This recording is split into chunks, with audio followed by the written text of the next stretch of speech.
Last topic जो था हमारा, लास्ट टॉपिक वो हमारा था लॉज ऑफ मोशन का।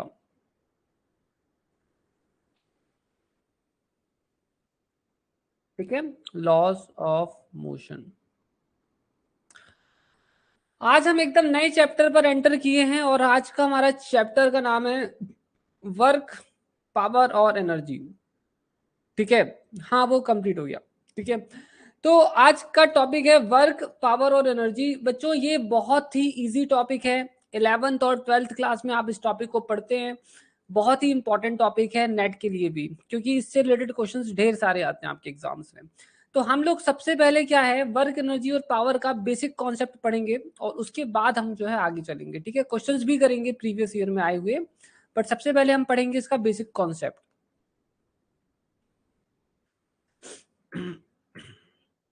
तो स्टूडेंट्स चलो सबसे पहले बात करते हैं वर्क के बारे में। वर्क क्या होता है? सो स्टूडेंट्स वर्क बहुत ही सिंपल चीज होती है। ठीक है, वर्क कुछ और नहीं है बल्कि इट इज एनर्जी, है ना। वर्क जो है वो एनर्जी है। अब बात करते हैं कि एनर्जी कितने टाइप की होती है। एनर्जी बहुत प्रकार की होती है। ठीक है, जैसे हीट के फॉर्म में हो सकती है एनर्जी, है ना। Energy it can be in the form of heat. ठीक है, और आप एनर्जी को और किस फॉर्म में स्टोर कर सकते हैं? Heat energy. ठीक है, काइनेटिक एनर्जी। और एनर्जी क्या हो सकती है आपकी? टेलीग्राम, टेलीग्राम, ये हमारा टेलीग्राम है ना, एक्सपर्ट फिजिक्स, इसमें भेज देना। ठीक है, इलेक्ट्रिकल एनर्जी और पोटेंशियल एनर्जी, केमिकल एनर्जी। ठीक है, और भी बहुत सारी एनर्जीज होती हैं। ठीक है, लाइट एनर्जी, वेरी गुड। और बच्चों और कितने टाइप्स की एनर्जी होती हैं? मैकेनिकल एनर्जी,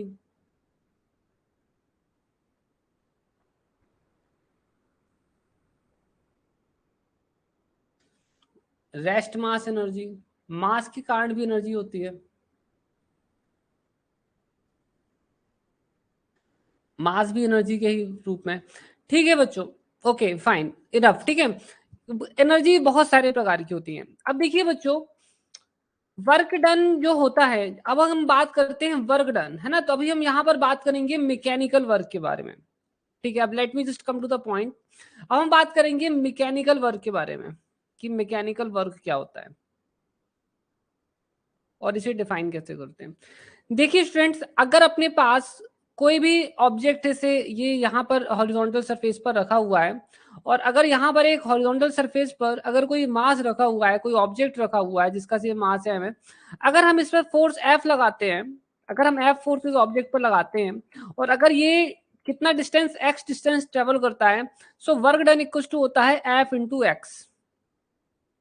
ठीक है, so that is a very simple formula. तो ये मैकेनिकल वर्क है। और वर्क भी एक प्रकार की एनर्जी ही होती है।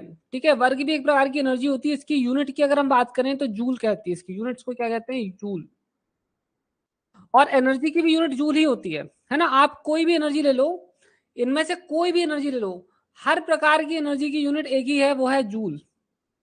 ठीक है, एनर्जी की एक ही यूनिट होती है जूल, और वर्क की भी वही यूनिट होती है। एनर्जी और वर्क एक ही होते हैं। तो वर्क होता क्या है? जिस डायरेक्शन में हमने डिस्प्लेसमेंट किया है उस डायरेक्शन में लगने वाला जो फोर्स होता है, जब हम उन दोनों का मल्टीप्लाई कर देते हैं तो हमें मिलता है वर्क डन। अब स्टूडेंट्स इमेजिन करिए एक ऐसी सिचुएशन जहां पर, ठीक है, वो सीजीएस यूनिट है, that is CGS unit Vishnu. ठीक है, अब देखो मान लो कि हमने फोर्स इस तरफ लगाया, ठीक है, एफ फोर्स हमने इस तरफ लगाया और बॉडी जो है इस तरफ डिस्प्लेस हुई। ठीक है, बॉडी इस तरफ डिस्प्लेस हो गई। तो अब इस केस में वर्क कैसे निकालोगे? तो इस केस में अगर हमें वर्क निकालना है तो हमें इस डायरेक्शन में लगने वाला फोर्स निकालना पड़ेगा, जो कि हो जाएगा एफ कॉस थीटा। तो ये हमारा हो जाएगा एफ कॉस थीटा एक्स। तो इस बार आप लिख सकते हो एफ एक्स कॉस थीटा। तो हम ज्यादा हो तो इसे लिख सकते हैं F dot x. Got it. इसीलिए जो वर्क डन होता है वो क्या होता है? डॉट प्रोडक्ट होता है। Why is dot product? क्योंकि हम यहाँ पर जिस डायरेक्शन में डिस्प्लेसमेंट होता है उसी डायरेक्शन में हमें फोर्स लेना होता है, और वो चीज हम सिर्फ और सिर्फ किससे कर सकते हैं? डॉट प्रोडक्ट के द्वारा ही करते हैं। इसीलिए वर्क डन क्या होता है? फोर्स और डिस्प्लेसमेंट का डॉट प्रोडक्ट होता है ना। सो it is very simple definition of work. ठीक है, अब हम यहाँ पर आपको और बता देते हैं वर्क को आप अलग अलग तरीके से कैसे लिख सकते हैं। तो देखिए, इसे नोट भी कर लेना। देखिए, मान लीजिए कि हमारा डिस्प्लेसमेंट एस है, ठीक है, तो हमारा वर्क हो जाएगा एफ डॉट एस। ठीक है, ओके, जिसे कि आप लिख सकते हो एफ एस कॉस थीटा। यहां पर जो थीटा है वो एस और एफ के बीच का क्या है? एंगल है। ठीक है, फिर अगर हम बात करें दूसरा, ठीक है, अगर हमारा यहाँ पर, ठीक है, बेसिकली ठीक है, अगर हमें पता लगाना है कि थोड़ा सा डिस्प्लेसमेंट हुआ है तो कितना वर्क होगा? इतना वर्क होगा।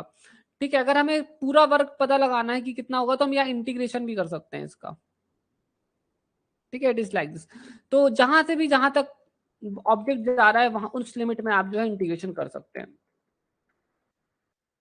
सर जहां क्रॉस हो जाएगा ना सर, अगर फोर्स, ये नहीं समझ में आया समृति, आप क्या लिख रहे हो? यहां पर हमेशा डॉट प्रोडक्ट ही होता है। Work done is equal to dot product of force and displacement. ठीक है, समृति क्लियर है आपको?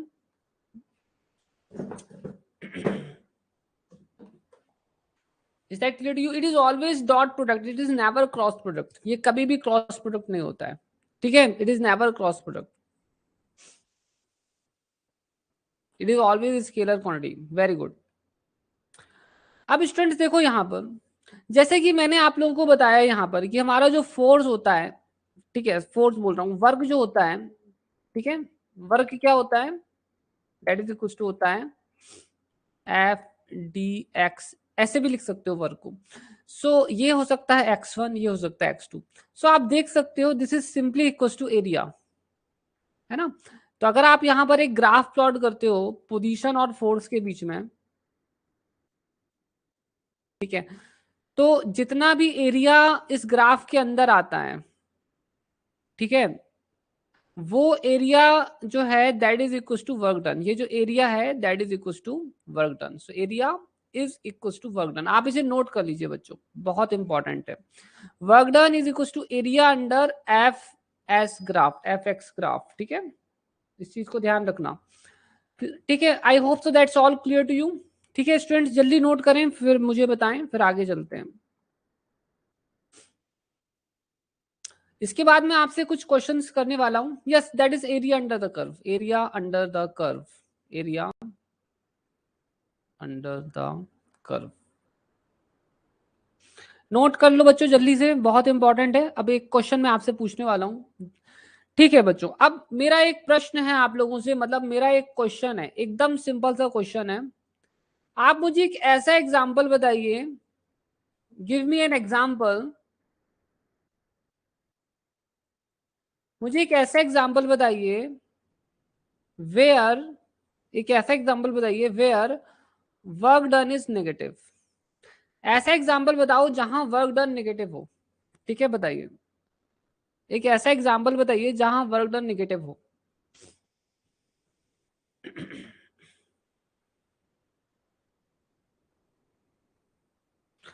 वर्क डन जहां पर नेगेटिव हो, मुझे एक प्रैक्टिकल एग्जाम्पल बताइए। ठीक है,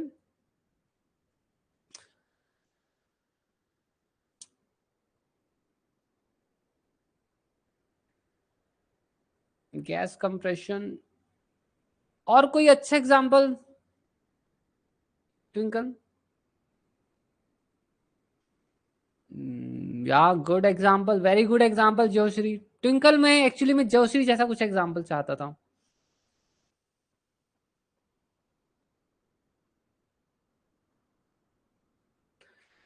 सो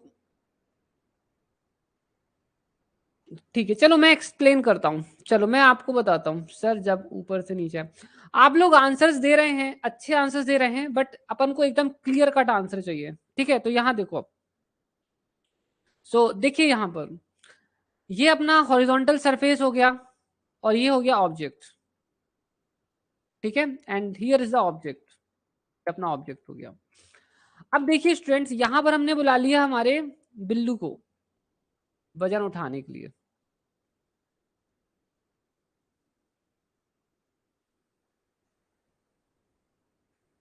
अब देखिए क्या होगा, जब बिल्लू इस वजन को ऊपर उठाता है ना, जब बिल्लू इस वजन को क्या करता है, ऊपर उठाता है, तो क्या होता है उस समय पर, जब बिल्लू इस वजन को ऊपर की तरफ उठाता है तो बिल्लू का फोर्स ऊपर की तरफ लगता है, बिल्लू जो फोर्स लगाता है वो ऊपर की तरफ लगता है। ठीक है, ठीक है, और डिस्प्लेसमेंट भी ऊपर की तरफ ही होता है। तो बिल्लू जो वर्क करता है, work done by Billu is equal to positive, क्योंकि इस केस में आपका एफ एक्स कॉस जीरो है। Are you getting me? तो that is positive, theta is zero. ठीक है, अच्छा अब अगर हम बात करते हैं, जब बिल्लू ने इसको ऊपर उठाया उस समय ग्रेविटेशनल फोर्स तो नीचे लग रहा था, तो अगर हम work done by gravitational force देखें, वर्क डन बाय ग्रेविटी देखें, तो ये हमारा हो जाएगा एफ एक्स कॉस 180 डिग्री, आप देख सकते हो। ठीक है, तो ये हमारा हो जाएगा minus F x, so that is equal to negative. तो ग्रेविटी जब बिल्लू इसको ऊपर उठाता है तो ग्रेविटी जो वर्क करती है वो नेगेटिव, और बिल्लू जो वर्क करता है वो पॉजिटिव। समझ में आया आप लोगों को? एकदम एकदम सिंपल सा एग्जांपल है।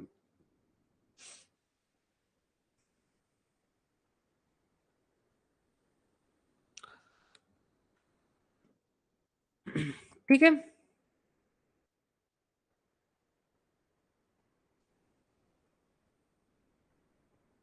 बहुत बढ़िया। ठीक है, very good.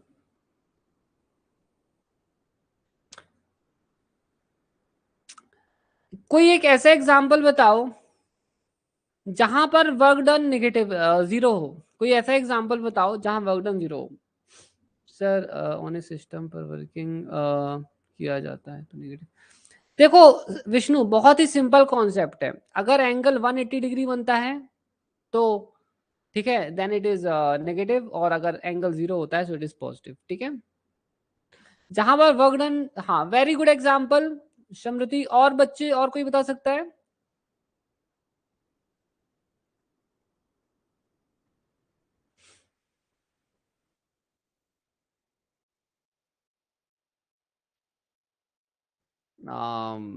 Good good good, when there is no displacement. देखिए वर्क डन दो ही चीजों में जीरो हो सकता है, हम फोर्स एक नॉन जीरो फोर्स लगाया जाए बट डिस्प्लेसमेंट ना हो। ठीक है, या तो फोर्स जीरो हो जाए, ठीक है, अगर फोर्स जीरो हो जाएगा तो कोई डिस्प्लेसमेंट भी नहीं होगी इन दैट केस। ठीक है, सो वर्क में भी जीरो, डिस्प्लेसमेंट जीरो हो भी सकता है नहीं भी हो सकता है। ठीक है, मेन है कि अगर कोई फोर्स नहीं लगेगा तो भी वर्क डन जीरो होगा। और एक और भी चीज है कि अगर एफ और एक्स के बीच में जो एंगल बन रहा है, अगर वो एंगल जो है ठीक है 90 डिग्री का हो तो भी हो सकता है। तो इसके बहुत सारे एग्जांपल्स हैं अपने पास। ठीक है, so there are lots of examples, जैसे कि हमारे पास जो है सर्कुलर मोशन में जो हमारा डिस्प्लेसमेंट का डायरेक्शन होता है और जो सेंट्रीपिटल फोर्स होता है, ठीक है, इनके बीच में हमेशा क्या होता है 90 डिग्री का एंगल होता है। तो यहाँ जो वर्क डन होता है, जो सेंट्रीपिटल फोर्स लगाता है वो हमेशा जीरो हो जाता है। ठीक है, दैट इज ऑलवेज जीरो।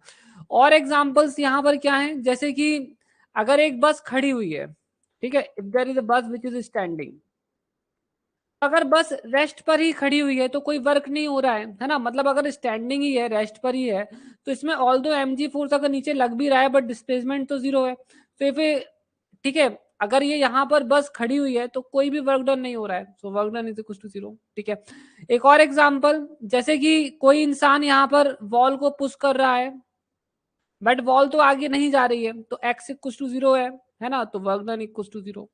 ठीक है, so that's the these are the examples. ठीक है, ओके। ठीक है, वो जो दूसरा वाला मुझे लग रहा है फ्रिक्शन वाला आप जो बोल रहे हो वो इसमें आ जाएगा। जब किसी ऑब्जेक्ट को आगे की तरफ स्लाइड करते हैं तो डिस्प्लेसमेंट इस तरफ होता है बट फ्रिक्शन इस तरफ लगता है, तो work done by friction is negative. ठीक है, so work done by friction it becomes negative. ठीक है, I hope that's clear to you. ठीक है, अब चलो बच्चों ये सारी चीजें तो हो गई, अब एक क्वेश्चन की तरफ चलते हैं। ठीक है, let's do a question right now. ठीक है, so that will make your concept even better. ठीक है, 1 second. I'm giving you a question right now.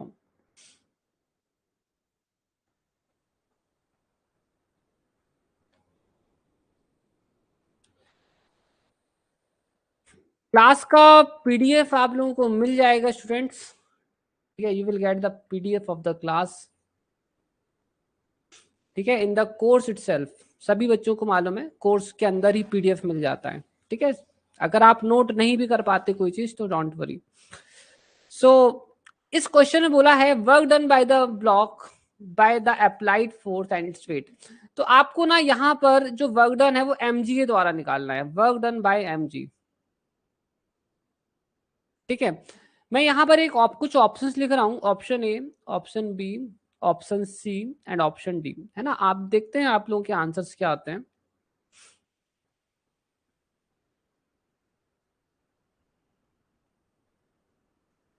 40, 20, 10, none. ठीक है, let's check what's the answer you getting. बहुत इजी क्वेश्चन है. 10 second, 10 second का question है बस.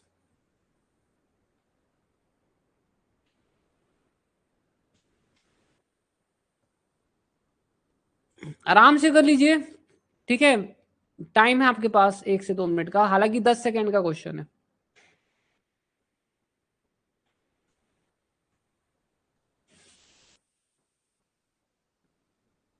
क्या बात है, बहुत बहुत जबरदस्त आंसर. नन.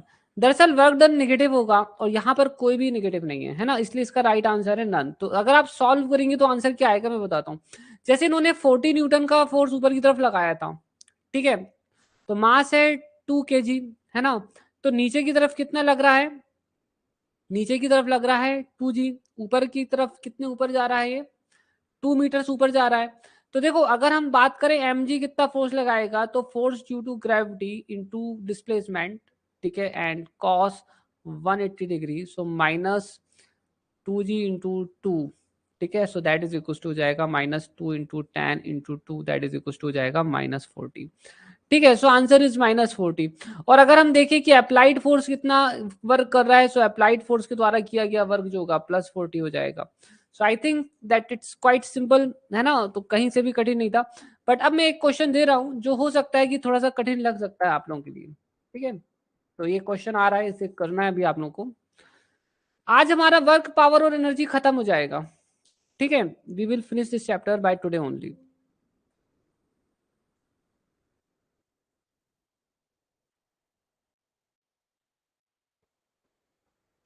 यहाँ पर किसी ने बोला है 80 होना चाहिए. लेट मी चेक कि 80 होना चाहिए या नहीं होना चाहिए. किसने बोला है, ज्योश्री ने बोला है. अच्छा आप पूछ रहे, अच्छा अच्छा, हाँ right right, that is plus. या ये 40 न्यूटन दिया है ना, या that should be 80 +80. Good good, correct correct Jyoshree, right. ठीक है, फाइन, करेक्ट. इस क्वेश्चन में आपको क्या बोला है, find the work done bye string on the both the blocks in 1 second. तो आप क्या करिए, आप पता लगाइए work done bye string on 1 kg block. Work done bye string on 1 kg block. ठीक है, तो आपको 1 kg ब्लॉक में, ठीक है, कितना वर्क डन कर रहा है स्ट्रिंग ये पता लगाना है. ठीक है, so option A, option B, option C and option D. ठीक है, मैं अभी पोल्स, मतलब मेरे कहने का मतलब ये है कि मैं ऑप्शंस लिख देता हूं.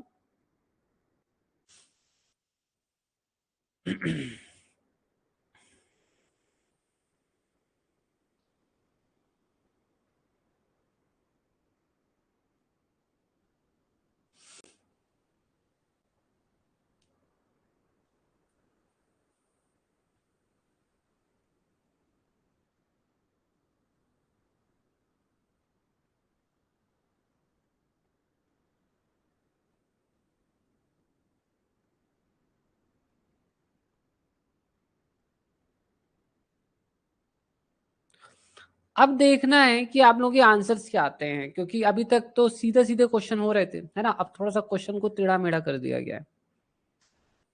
सोचिए क्या होगा.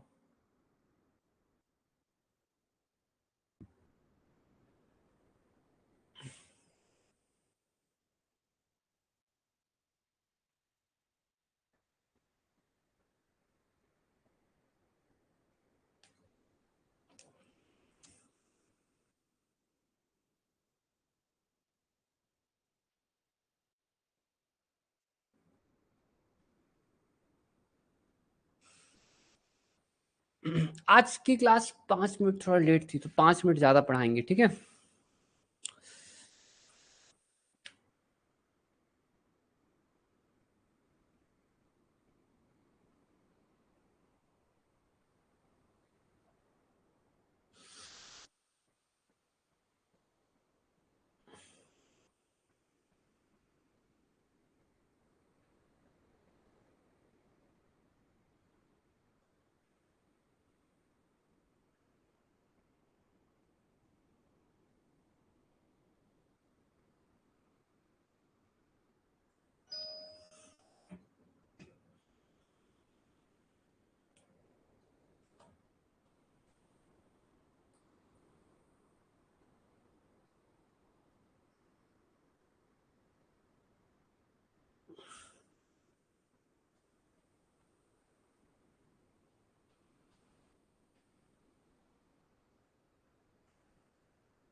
ओके, अब यहाँ पर बच्चों के ऑप्शंस आ चुके हैं, आंसर्स आ चुके हैं। अच्छा अच्छा, तो अपन एक को प्लस कर देते हैं, ठीक है। ठीक है, करेक्ट करेक्ट, ठीक है। चलो अब देखते हैं आंसर्स क्या आते हैं। ठीक है, बच्चों ने आंसर्स दे दिए हैं, तो अब मैं ही बताता हूँ आंसर क्या आएगा। तो हमने बोला था 1 kg ब्लॉक में, ठीक है, हमने बोला था 1 kg ब्लॉक में, तो आंसर है इसका ऑप्शन ए। ठीक है, ए इज द आंसर। सॉरी, ए नहीं है इसका आंसर, इसका आंसर है बी। चलो मैं आपको सबसे पहले बताता हूँ कि इसका आंसर नेगेटिव नहीं होगा, ठीक है, इसका आंसर पॉजिटिव होगा। क्यों होगा पॉजिटिव, देखिए, अगर आप एक चीज देखिए, तो ये ऑब्जेक्ट ऊपर जा रहा है, डिस्प्लेसमेंट ऊपर हो रहा है, टेंशन ऊपर की तरफ लग रहा है, तो वर्क डन नेगेटिव कैसे हो सकता है टेंशन के कारण। इस केस में टेंशन ऊपर की तरफ लग रहा है और वर्क डन क्या हो रहा है, नीचे की तरफ लग रहा है। समझ में आ रहा है आपको। तो इस केस में वर्क डन जो होगा वो नेगेटिव होगा। पहली ट्रिक तो ये है कि वर्कडन नेगेटिव, 1 kg के केस में वर्कडन नेगेटिव होगा ही नहीं, तो ऑप्शन या तो बी होगा या तो डी होगा, तो ऑप्शन ए और सी तो हो ही नहीं सकते किसी भी हालत में, ठीक है। अब मैं बाकी जो है सॉल्व करके बताता हूँ नेक्स्ट पेज में, ठीक है। सो इसका जो स्क्रीनशॉट है ना, इसे कॉपी कर लेते हैं, सबसे बढ़िया, ठीक है। नेक्स्ट पेज में सॉल्व करेंगे इसे डायरेक्ट।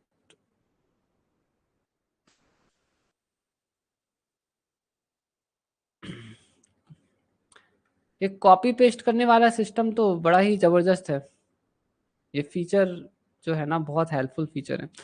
ठीक है, अगर बच्चों हमें वर्क डन निकालना है, तो work done on 1 kg block अगर निकालना है, तो हमें वर्क डन की डेफिनेशन यूज करनी पड़ेगी। फोर्स, तो हमें टेंशन के कारण पता करना है, टेंशन इनटू डिस्प्लेसमेंट, है ना। तो हमें दो चीजों की जरूरत होगी, एक तो टेंशन की और एक डिस्प्लेसमेंट की, है ना। तो इस क्वेश्चन में हमें टेंशन और निकालना पड़ेगा, ठीक है। और हमें क्या बोला है, 1 सेकेंड का टाइम दिया, तो डिस्प्लेसमेंट भी हमें निकालना पड़ेगा, है ना। हमें सिर्फ बोला है 1 kg और 2 kg। तो सबसे पहले तो हम इस पूरे सिस्टम का एक्सेलरेशन निकालेंगे। तो मैंने आपको बताया था नेट पुलिंग फोर्स कितना हो जाएगा, 2g minus 1g upon 1+2, that is equal to हो जाएगा g/3, ठीक है। मतलब ये हो जाएगा 10/3, ठीक है। तो ये हमारे सिस्टम का एक्सेलरेशन हो गया। अब हम देखेंगे कि 1 सेकेंड में आखिर कितना डिस्प्लेसमेंट हो सकता है। तो S equal to ut plus half at²। तो 1 kg ब्लॉक में हम देखेंगे कि कितना डिस्प्लेसमेंट यहाँ पर हो सकता है, क्योंकि इसे रेस्ट से छोड़ा गया है, सो दैट इज 0। इस क्वेश्चन में शायद लिखा भी है ना ये कहीं, है ना, they are reached from the rest, ठीक है। तो इसी कारण से 0 प्लस, ठीक है, प्लस हाफ, ठीक है, ए मतलब हो गया जी, ठीक है, that means it's G, 10 it is 1²। तो ये हमारा हो जाएगा 10/2, दैट इज इक्वल टू 5। कुछ गलत तो नहीं कर दिया हमने, हमने एक गलती कर दी है बच्चों, ठीक है, और वो गलती मैं सुधार दूंगा अभी थोड़ी देर में। इसका जो एक्सेलरेशन है ना, ये हम निकाल लिए हैं, so इसका एक्सेलरेशन ऊपर की तरफ है, तो इट इज प्लस 10/3, और इसका जो एक्सेलरेशन है वो है नीचे की तरफ है, तो ये है माइनस 10/3 है ना, तो ये हो जाएगा हमारा प्लस 10/3 1 का स्क्वायर 10/3 ठीक है। तो ये हमारा सॉल्व करने पर हो जाएगा 5/3 ठीक है। तो ये हमारा डिस्प्लेसमेंट है। अब हमें डिस्प्लेसमेंट की वैल्यू तो मिल गई। अब हमें और यहाँ पर क्योंकि डिस्प्लेसमेंट और एक्सीलरेशन एक ही डायरेक्शन में है तो cos 0 है विच इज इक्वल टू 1। अभी एक समस्या हमारे सामने अभी भी है कि हमें टेंशन नहीं मालूम है, तो टेंशन निकालने के लिए हम क्या करेंगे, फ्री बॉडी डायग्राम बना लेते हैं ऑप्शन ए का, ठीक है 1 kg का। तो इस पर 1g नीचे की तरफ लग रहा है, ऊपर की तरफ लग रहा है टेंशन, और एक्सीलरेशन ए है, कितना है एक्सीलरेशन ए, ठीक है एक्सीलरेशन ए है 10/3। तो अगर हम यहाँ पर इक्वेशन ऑफ मोशन लेके net force along y should go to 0, मैं सब बता दूंगा इक्वल्स टू एम ए, तो ये हमारा हो जाएगा क्योंकि t ज्यादा है, ऑब्जेक्ट ऊपर की तरफ जा रहा है, मतलब टेंशन बड़ा है, तो t minus g equals to mass 1 into 10/3। तो हमारा जो टेंशन हो जाएगा ये हो जाएगा 10 plus 10/3 that is equal to हो जाएगा 40/3। तो टेंशन भी मिल गया। अब टेंशन जब मिल गया है तो टेंशन की वैल्यू पुट कर दो, सो दैट इज 40/3 इंटू 5/3, तो ये हो जाएगा हमारा 200/9 प्लस। समृति अब क्या नहीं समझ में आया पूछो आप, ठीक है, what you have not understood, ठीक है, क्या चीज समझ में नहीं आई ये बताइए, क्योंकि सब कुछ तो क्रिस्टल क्रिस्टल क्लियर है।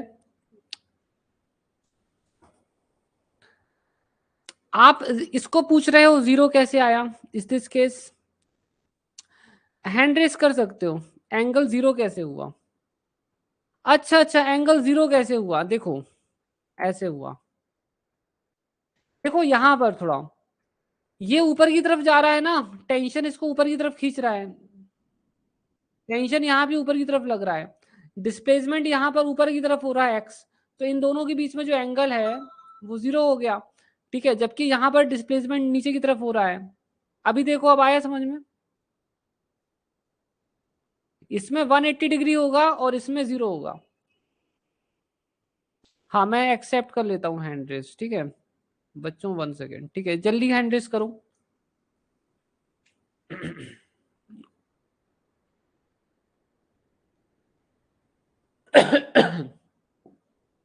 जयश्री अगर ग्रेविटी के द्वारा बोला जाता तो क्या होता बता देता हूं, ठीक है, अगर ग्रेविटी के द्वारा बोला जाता, अगर ग्रेविटी के बारे में बुक के द्वारा बोला जाता तो ग्रेविटी तो नीचे की तरफ लग रही है, ठीक है, तो ये हो जाएगा 1g इंटू एक्स कितना है, ठीक है 5/3, सो 5/3 इंटू कॉस 180 डिग्री, तो ये हमारा हो जाता 50/3 माइनस, आया समझ में, so that will become 50/3 minus, ठीक है करेक्ट गुड। सो समृति या accepted, your hand raise has been accepted, please let me know। और सर मुझे वही एंगल का पता नहीं चल रहा था कि हमने यहाँ पे cos 0 कैसे लिया। अब क्लियर हो गया, सर एक बार प्लीज रिपीट कर दो फिर से। Okay sure. सो देखिए 1 सेकेंड,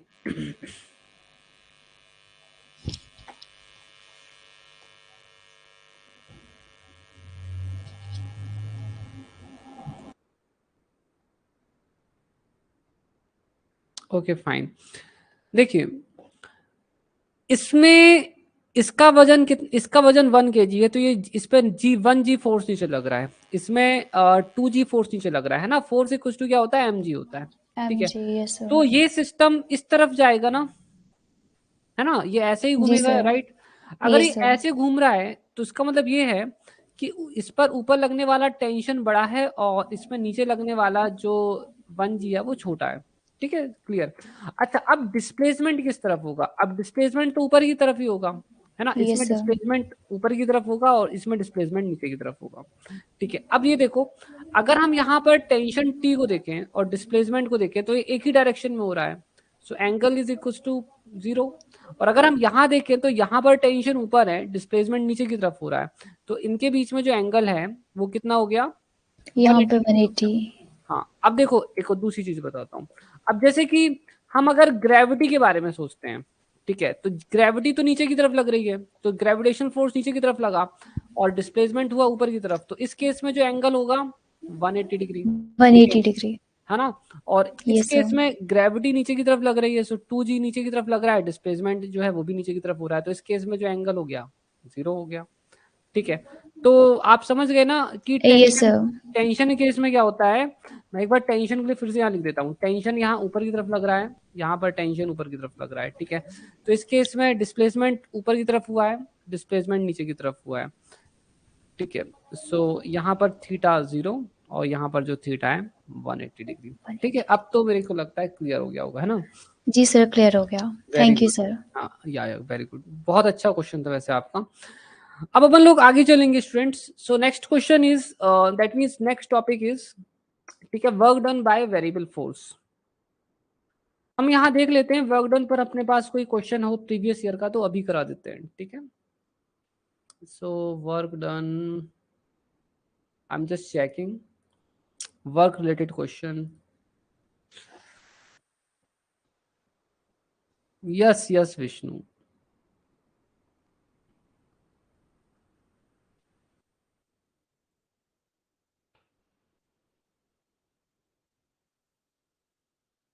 अब एक क्वेश्चन है बहुत ही इजी है, अभी अपन करते हैं इसको, ठीक है। So it is was asked in jam 2022।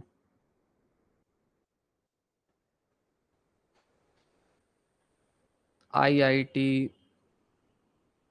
Jam 2022, इसे करिए और मुझे बताइए आपका आंसर क्या आएगा।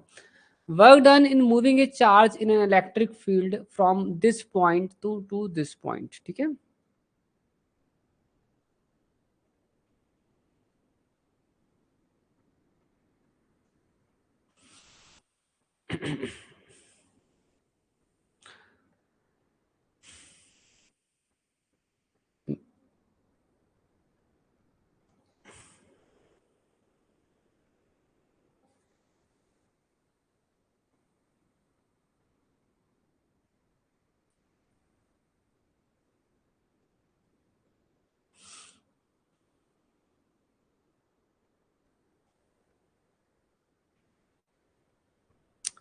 मैं आप लोगों की हेल्प भी कर दूंगा, ठीक है। तो पोलार कोऑर्डिनेट्स में, ठीक है, इनफाइनेटेसिमल डिस्प्लेसमेंट वेक्टर जो होता है वो होता है dr, ये आपको पता होना चाहिए हमेशा, ठीक है। ये मैंने स्टार्टिंग पर जब मैंने आप लोगों को पढ़ाया था तो मैंने बुक का जो मेरा फर्स्ट चैप्टर था, ठीक है, उसमें ये सारी चीजें दी हुई हैं, डिफरेंट कोऑर्डिनेट सिस्टम की अलग में जो फॉर्मुलेज होते हैं वो मैंने वहां पर ये सब लिस्ट आउट किया हुआ है, are d theta, theta cap, ठीक है। वो मैं आपको अभी दिखा भी दूंगा, ठीक है, बट वो लिस्ट मेरी बुक में ऑलरेडी दी हुई है, ठीक है। वो आप लोग उसे हमेशा रिवाइज करते रहिएगा।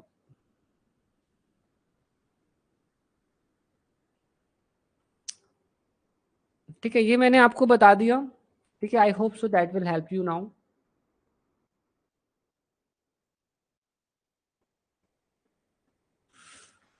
करते रहिए बच्चों, जिनका आ जाए मुझे बता देना।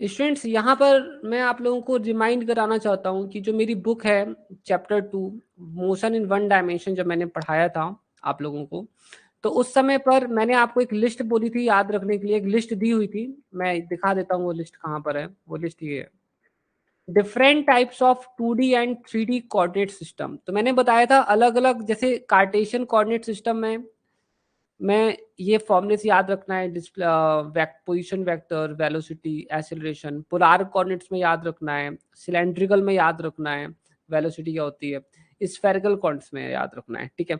इसके साथ ही पर मैंने आप लोगों को ये भी बताया था, देखो ये है, ठीक है, बता देता हूँ यहाँ पर,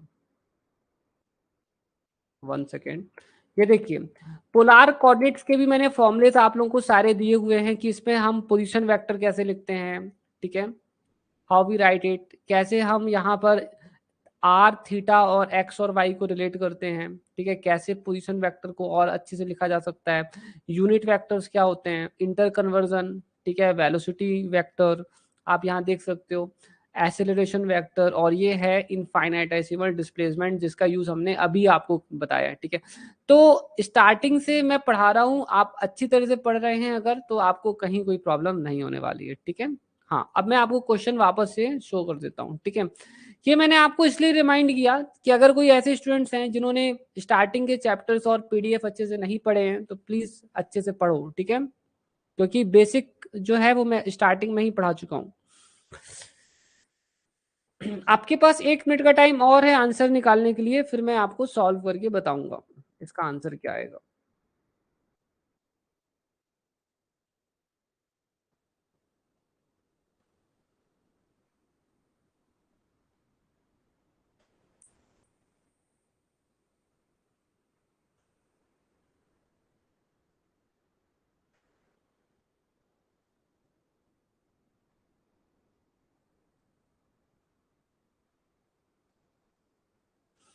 आई थिंक अब टाइम ज्यादा लग रहा है तो मुझे अब सॉल्व कर देना चाहिए, ठीक है। तो बच्चों सुन लो इसका आंसर क्या है, इसका आंसर है 1, जस्ट 1। अब मैं आपको इसे सॉल्व करके बताऊंगा कि इसे अपन को सॉल्व कैसे करना था, ठीक है। तो अब यहाँ मेरी बात सुन लीजिए, अब मैं एक्सप्लेन कर रहा हूँ, आप देखिए जयश्री कैसे एक्सप्लेन होगा। देखिए यही होता है, अपन जब थ्योरी पढ़ते रहते हैं तो अपने अपन को लगता है कि यार अपन ने सब पढ़ लिया, ठीक है, जब क्वेश्चन करने बैठो तो पता चलता है यार कि पहले चैप्टर का कॉन्सेप्ट तो भूल गए। इसलिए मैं हमेशा बोलता हूँ रिवीजन करना और भी ज्यादा इंपॉर्टेंट है, ठीक है, instead of just learning out the new things, ठीक है, कि आप नया नया पढ़ते जाएं, इससे भी ज्यादा जरूरी होता है कि हम जो पुराना पढ़े हैं वो हमें याद है या नहीं है। देखो इस क्वेश्चन में बोला है कि हमारे पास एक चार्ज है, ठीक है, ये हमारा चार्ज है, इस क्वेश्चन में बोला है ये हमारा चार्ज है Q in an electric field, और ये हमारा इलेक्ट्रिक फील्ड है, ठीक है, और इसे मूव किया जा रहा है यहां से लेकर यहां तक, ठीक है, तो इसको यहां से यहां तक मूव किया जा रहा है। तो हम यहां से थोड़ा सा इसका पिक्चर बना लेते हैं सर। बता रहा हूं, ठीक है। तो ये हमारा से एंगल यहाँ पर है, इट इज 30 डिग्री, ठीक है, और ये डिस्टेंस हो गया 10, ठीक है। इसको यहाँ से कहाँ तक लेकर गए हैं, यहाँ तक कहीं लेकर गए है ना, सो सॉरी यहाँ लेकर गए हैं, यहाँ 90 डिग्री है ना, तो यहाँ गए, ये 10 हो गया, और थीटा कितना हो गया 90 डिग्री, और ये कितना है थीटा 30 डिग्री। इसमें एक चीज देखना आप कि डी आर एक्चुअली में 0 है, आप देखो रेडियल डिस्प्लेसमेंट नहीं हुआ है, आप देख सकते हो कि आर के अलोंग जो डिस्प्लेसमेंट है वो 0 है, आप समझ रहे हो, मतलब रेडियल डिस्प्लेसमेंट हुआ ही नहीं है, जो भी डिस्प्लेसमेंट हुआ है वो एंगुलर डिस्प्लेसमेंट हुआ है, ठीक है, दैट इज एंगुलर डिस्प्लेसमेंट। ये काफी इंपॉर्टेंट चीज है, यहाँ नोट करने लायक है। आप देखेंगे कि रेडियल डिस्प्लेसमेंट यहाँ पर नहीं हुआ है, ठीक है, अभी हम इसका यूज करेंगे, ठीक है। So that is the point A, this is the point B, ठीक है। अब सॉल्व करते हैं इसे। तो wait for a while, my pen not working, wait students, ठीक है, एक बार मैं थोड़ा बैक एंड से रिफ्रेश कर दूं।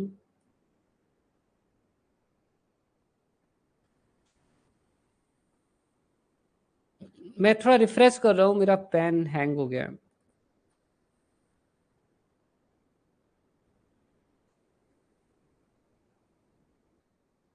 या फाइन, ठीक है, नाउ इट्स वर्किंग अगेन, ठीक है। सी सो हमें निकालना है, ठीक है, हमें निकालना है work done. So work done equal to कितना होगा, एफ डॉट डी आर, ठीक है। अब हम किस में है, स्फेरिकल कोऑर्डिनेट सिस्टम में, ठीक है। सो एक पॉइंट ये है और एक पॉइंट ये है, तो हमें निकालना है ए से लेकर बी तक जाने में कितना वर्क डन होगा। तो फोर्स इक्वल टू होता है क्यू ई, जो कि आप सभी लोग जानते हैं, ठीक है। तो क्यू हमारा बाहर आ जाएगा A B E dot d r, ठीक है। अब मैं यहां पर क्या करूंगा, क्यू को मैं की वैल्यू तो मैं बाद में पुट कर दूंगा, सबसे पहले ई और डी आर की वैल्यू पुट करते हैं। तो मैंने जैसे कि आप लोगों को बताया कि हमारा जो डी आर है वो होता है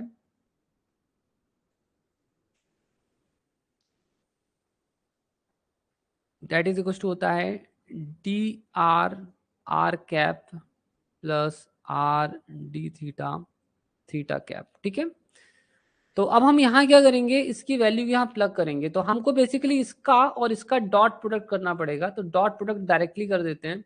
तो हमें r r cap dot r cap 1 होता है, तो ये हमारा हो जाएगा A B 8 r sine theta d r and the other is 4 r cos theta r d theta,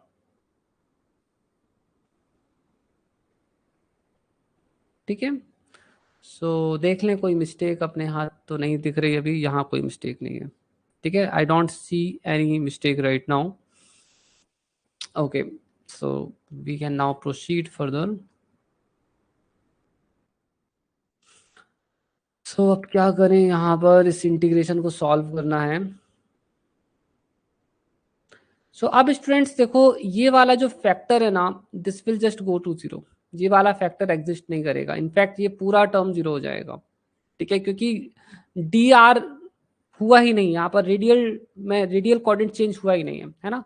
तो that is equal to simply, ठीक है। अब क्योंकि हम यहाँ डिफरेंशिएशन इंटीग्रेशन थीटा के रिस्पेक्ट में करेंगे, तो हमारा जो डिस्प्लेसमेंट हुआ है वो 10 पाई अपॉन 6 से हुआ है 10 पाई अपॉन 2 तक, है ना। तो ये हमारा हो जाएगा 10 पाई/6 से 10 पाई, तो आर तो में तो कोई चेंज आया नहीं है, ठीक है। तो अब हम यहाँ पर सिर्फ थीटा यूज करेंगे, तो ये हमारा 30 डिग्री है और ये हमारा हो गया 90 डिग्री, ठीक है। 4r² कॉस थीटा, ठीक है, डी थीटा, ठीक है। So let's put this value. So Q 4r², one second, Q 4r², ठीक है। और कॉस थीटा का डेफिनेशन करेंगे तो ये हमारा हो जाएगा साइन थीटा। अब चलो यहाँ लिमिट्स लगा देते हैं, तो यहाँ हो जाएगी 30 डिग्री, और आर की जगह पर आप जो है ना, आपको जब लिमिट लगाओगे तो एक्चुअली पूरी लिमिट्स ही लगानी पड़ेंगी। तो आर तो आपका 10 ही रहेगा, ठीक है, and that is simply 10, and ये हो जाएगा 30 डिग्री। यहाँ पर आर 10 ही है और यहाँ पर 90 डिग्री थीटा हो जाएगा, ठीक है। सॉल्व करते हैं इसे, एक स्टेप और सॉल्व करेंगे तो, ठीक है। So let's put the values. So 4q tan² और ये हमारा हो जाएगा साइन 90 माइनस साइन 30। q की वैल्यू जो है हमें क्वेश्चन में जितनी दी गई है उतनी हम रख देंगे, 4 इंटू, सो लेट्स सी कि क्वेश्चन में कितना दिया है, -5 माइक्रो कूलम्स, है ना। सो -5 इंटू 10 की पावर माइक्रो कूलम्स। सो माइक्रो मतलब होता है 10 की पावर -6, ठीक है। And into 100 into sine 91 minus sine 31/2, ठीक है। तो ये हमारा हो रहा है सॉल्व करने पर, बच्चों ये तो नेगेटिव में जा रहा है आंसर, ठीक है। I see that there is something going negative, ठीक है। तो -20/2 इंटू 10 की पावर -4, ठीक है। तो ये हमारा हो जाएगा -1 इंटू 10 की पावर -3, सो -1 मिली, ठीक है। So that is -1 milli joules, ठीक है, तो बच्चों हमारा आंसर नेगेटिव आ गया है और हम यहाँ देखेंगे कि यहाँ पर ऐसा क्यों हुआ है। So work done in moving, ठीक है, चार्ज फ्रॉम, हम हमारी लिमिट सही ले रहे हैं या नहीं ले रहे हैं देख लेते हैं। लिमिट्स तो हमने हमारी सही ली हुई हैं, ठीक है, ए से B, from A to B, limit सही है। और देख लेते हैं कहाँ कोई मिस्टेक तो नहीं है। कॉस का डिफरेंट इंटीग्रेशन साइन ही होता है।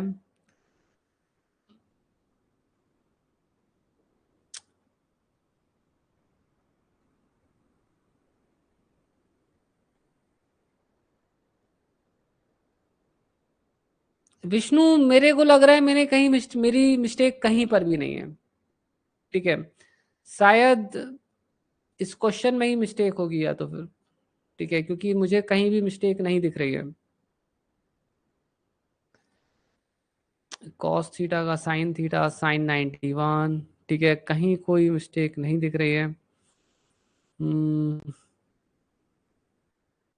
ठीक है, आंसर तो नेगेटिव चार्ज के लिए ना, हाँ नेगेटिव चार्ज के लिए इन्होंने चार्ज को भी नेगेटिव ही बोला है। मुझे लग रहा है कि आंसर नेगेटिव -1 है। मुझे लगता है कि हो सकता है कि बोनस वगैरह मिला होगा, ठीक है, आंसर तो -1 ही आ रहा है, ठीक है, तो इसका आंसर -1 ही आ रहा है, ठीक है। बाकी जो ऑफिशियल आंसर की है, अगर हम ऑफिशियल आंसर की बात करें तो उस समय जो ऑफिशियल आंसर की आई थी फर्स्ट टाइम में, वो उसमें आंसर +1 दिया हुआ था, ठीक है, बट हमारे हाथ माइनस आ रहा है और मुझे लगता है या तो फिर इस क्वेश्चन में बोनस दे दिया गया होगा, ठीक है, ऐसा हो सकता है। अगर हम चार्ज को पॉजिटिव ले लें तो आंसर हमारा पॉजिटिव आ जाएगा, ठीक है। तो बच्चों अपन इस क्वेश्चन में और ज्यादा टाइम इन्वेस्ट नहीं करेंगे, ऑलरेडी अपना काफी टाइम इस क्वेश्चन में अब जा चुका है, ठीक है। आगे चलें, सभी को क्लियर है, ठीक है, is that clear to all of you, ठीक है, मुझे कमेंट करके जल्दी बताओ, ठीक है। अब इस क्वेश्चन में और ज्यादा टाइम नहीं देना है, ठीक है। नेक्स्ट क्वेश्चन है बच्चों, अपना नेक्स्ट टॉपिक है, मतलब नेक्स्ट टॉपिक है work done by variable force. Work done by variable force, very good. अब ये work done by variable force होता क्या है, पहले तो अपन इसे जान समझ लेते हैं, ठीक है। देखो क्या होता है, जब हमारा फोर्स जो होता है when it is a function of x, मतलब इट इज नॉट कांस्टेंट। अगर ये फंक्शन ऑफ एक्स है, जैसे मान लीजिए कि अगर हम एक्स और एफ का ग्राफ प्लॉट करते हैं, तो अगर ये फोर्स इस टाइप का है, मतलब इसकी वैल्यू चेंज हो रही है, चेंज हो रही है, इट इज वेरिएबल। तो इस केस में अगर हमें वर्क डन निकालना हो तो हम सिंपली मल्टीप्लाई करके नहीं निकाल सकते हैं और ना ही डॉट प्रोडक्ट लेकर। इस केस में हमें इंटीग्रेशन करना पड़ेगा, ठीक है, we need to do the integration. तो अगर पॉइंट x1 से x2 तक वर्क निकालना है, सो दैट इज x1 से लेकर x2 ऐसे निकालते हैं वर्क डन, ठीक है, which is equals to area under the curve.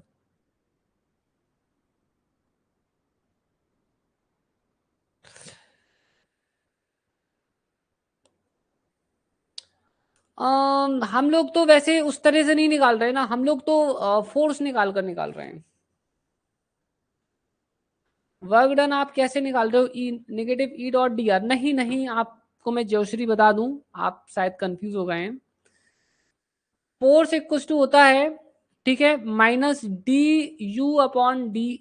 या dx, ठीक है। तो u इक्वल्स टू होता है पोटेंशियल एनर्जी इक्वल्स टू होती है F.dx, ठीक है, okay, that is the potential energy, ठीक है। और ठीक है, और पोटेंशियल एनर्जी इक्वल्स टू होती है negative of the work done in taking the particle from standard position to the present position, ठीक है।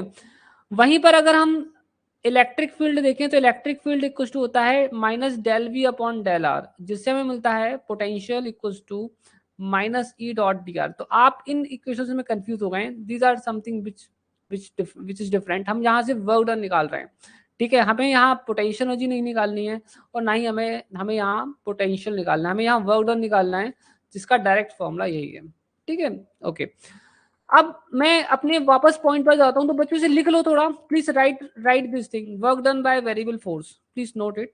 और work done by variable force is equal to होता है एरिया अंडर द कर्व, ठीक है, this area under the curve, ठीक है, please note this, फिर अपन आगे चलते हैं, इसे जल्दी नोट कर लें, ठीक है।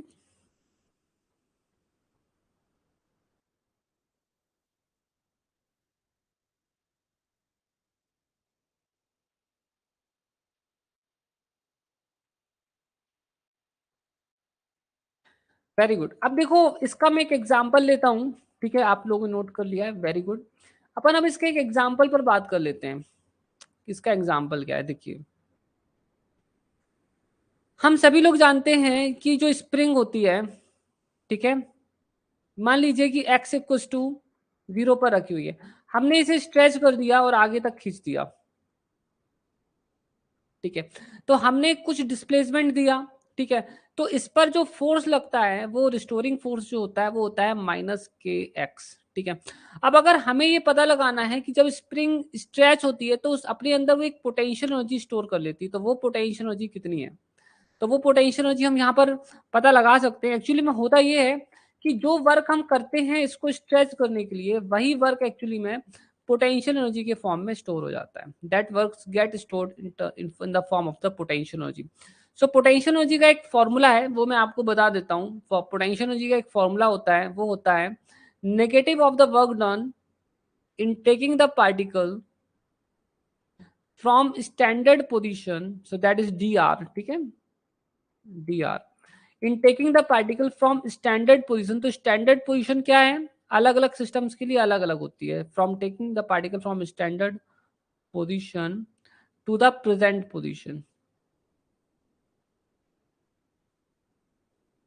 तो अगर हम हमारे इस केस में देखेंगे तो क्या होगा, देखिए माइनस माइनस प्लस हो जाएगा, ठीक है, इंटीग्रेशन x dx। तो यहाँ हमारी स्टैंडर्ड पोजीशन है 0 और ये हमारी प्रेजेंट पोजीशन हो जाएगी x, तो ये हमारा हो जाएगा के एक्स स्क्वायर अपॉन 2, ठीक है। So that simple. अब जैसे कि हम ग्रेविटेशन के बारे में बात करते हैं, तो ग्रेविटेशन में क्या होता है कि किसी टेस्ट मास को हम इंफिनिटी से करंट पोजीशन तक लाते हैं। तो इसमें जो स्टैंडर्ड पोजीशन होती है वो इंफिनिटी होती है और इसमें करंट पोजीशन r होती है, ठीक है। तो जब हम ग्रेविटेशन के केस में जब हम पोटेंशियल एनर्जी निकालते हैं तो वहां पर लिमिट्स हम ये लेते हैं, so there we take this limits, ठीक है। तो I hope so that's clear to you, ठीक है। अब मैं एक क्वेश्चन आपको दे रहा हूं, इस क्वेश्चन को आप अभी करना, ठीक है, that will make your concept very clear. Just give me A second, okay, I am giving U A question.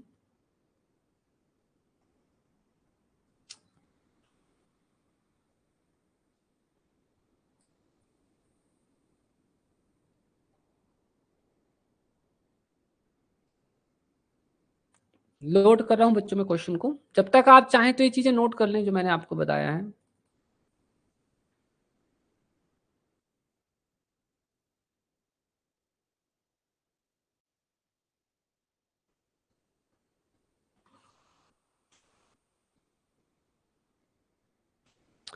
So this is from GATE 2020. कर लिया, very good. This is from GATE 2020. The potential energy of the system is given by a particle is moving in a central force, ठीक है, the potential energy of the particle is given by,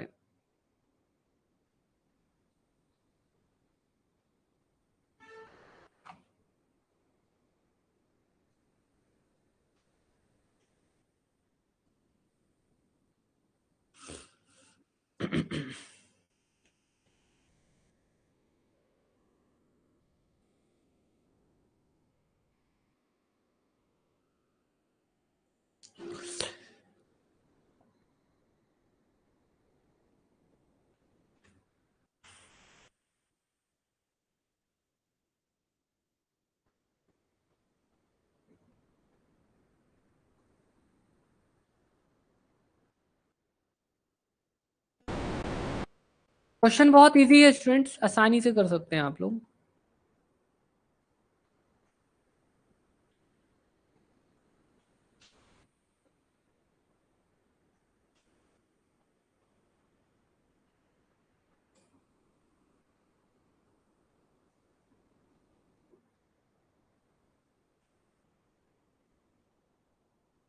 okay perfect, बहुत बढ़िया, काफी बच्चों के answers आ चुके हैं।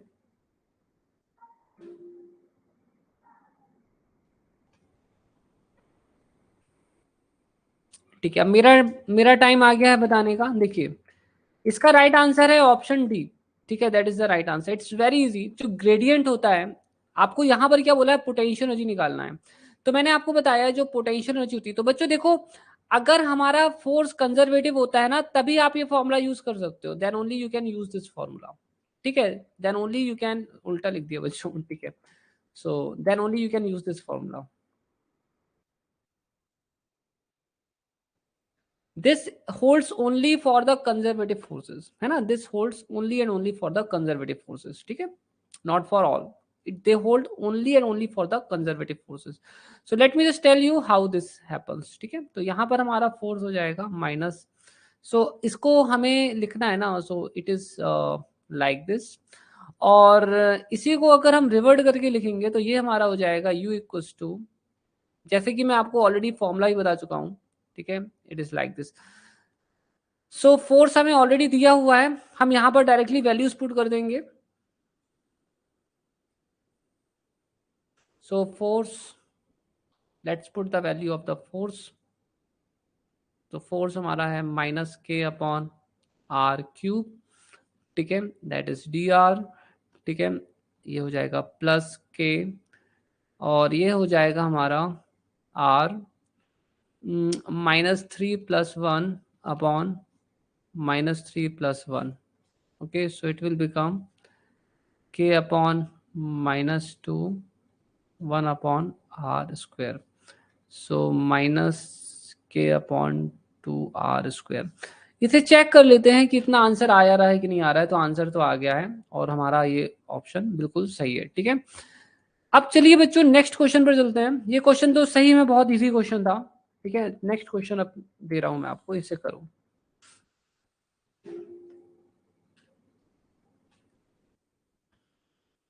So the question is as follows.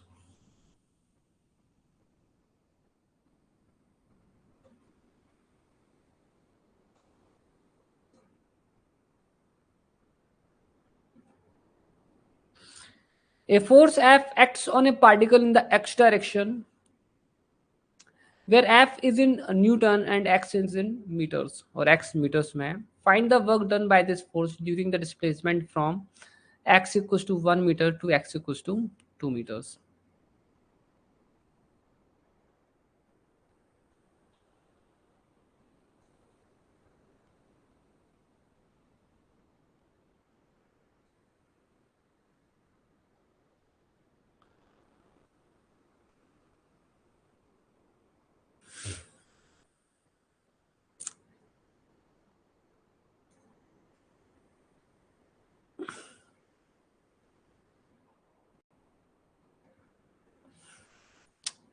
बहुत इजी क्वेश्चन है बच्चों, बहुत आसानी से कर सकते हैं आप लोग।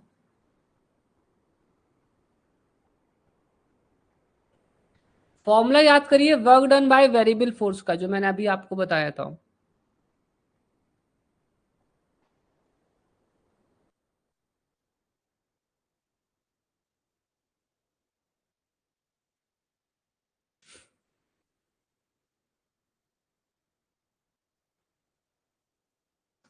बहुत जबरदस्त, बहुत बढ़िया। इसका राइट आंसर है 3.5 जूल्स। बहुत बढ़िया। देखिए बच्चों, हमको जो फोर्स दिया हुआ है वो वेरिएबल फोर्स है। वो कैसा फोर्स है? वो एक वेरिएबल फोर्स है, that is the variable force. और work done by this force during the displacement, और हमसे वर्क डन पूछा गया है। तो जो डिस्प्लेसमेंट हुआ है, ठीक है, तो मैं यहाँ वर्क डन निकाल लूंगा। तो वर्क डन इक्वल टू होगा F D x, so it will be 2 + x, ठीक है। और डिस्प्लेसमेंट जो है वो तो हमें मालूम ही है, ठीक है। तो डिस्प्लेसमेंट हुआ है 1 से 2, ठीक है, so that is the displacement, ठीक है। तो अब हम यहाँ क्या करेंगे, ठीक है, ये हो जाएगा 2x + x² अपॉन 2, ठीक है, 1 and 2, so that will become 4 + 4 upon 2, ठीक है, माइनस 2 - 1/2। तो ये हमारा हो जाएगा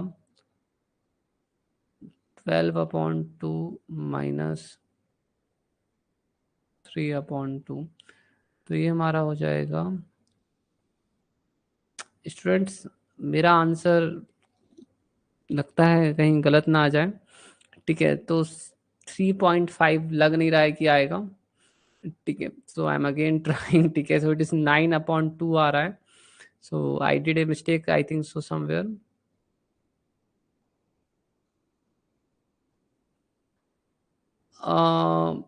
ओके गॉट, मिस्टेक कहाँ पर हुआ है, सही पकड़ा आप लोगों ने, बहुत बढ़िया।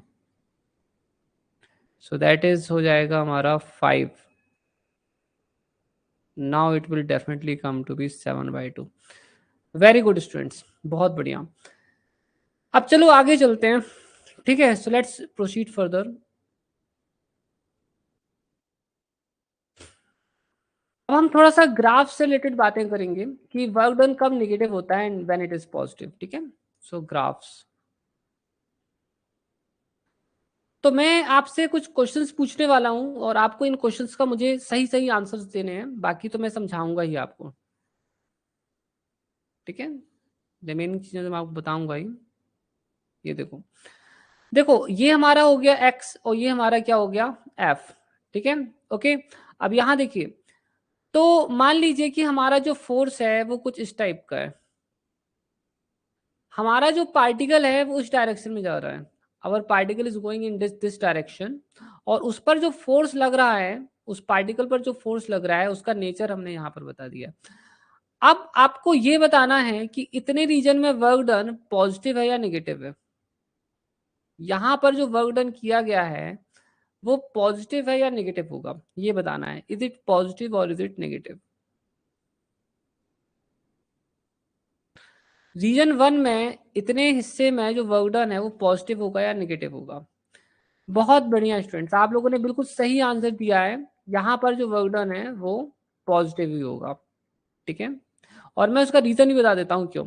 यहाँ पर जो वर्क डन है वो पॉजिटिव वर्क है, ठीक है। देखो, अगर आप इतने रीजन में देखें तो जो आपका फोर्स है वो पॉजिटिव है और आपका जो डिस्प्लेसमेंट है वो भी पॉजिटिव है, ठीक है। जिसके कारण जो वर्क डन होगा वो भी पॉजिटिव हो जाएगा, ठीक है। जबकि अगर हम इतने रीजन में देखें तो यहाँ वर्क डन नेगेटिव होगा। क्यों होगा, क्योंकि इस पर्टिकुलर रीजन में, तो ये इसके लिए था, क्योंकि इस रीजन में हमारा फोर्स का डायरेक्शन क्या है, बदल गया है, फोर्स नेगेटिव हो गया है। डिस्प्लेसमेंट हमारा अभी भी पॉजिटिव है, तो वर्क डन जो हो जाएगा वो नेगेटिव हो जाएगा। तो इतने रीजन में वर्क डन क्या है, नेगेटिव हो जाएगा, ठीक है। अब मैं यहाँ पर आपको आपसे एक और क्वेश्चन करूंगा, ठीक है।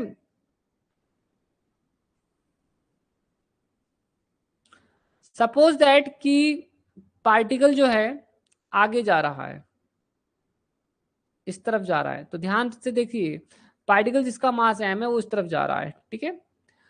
अब हमारा जो ग्राफ है इस बार वो कुछ ऐसा है, हमारा जो फोर्स है वो ऐसा लग रहा है। अब आपको ये बताना है कि यहाँ पर जो वर्क डन है वो पॉजिटिव होगा या नेगेटिव होगा। इस रीजन में जो वर्क डन है, इज इट पॉजिटिव और इज इट नेगेटिव। यहाँ इस रीजन में वर्क डन पॉजिटिव होगा या नेगेटिव होगा, बताइए। बड़ा ही इंटरेस्टिंग क्वेश्चन है।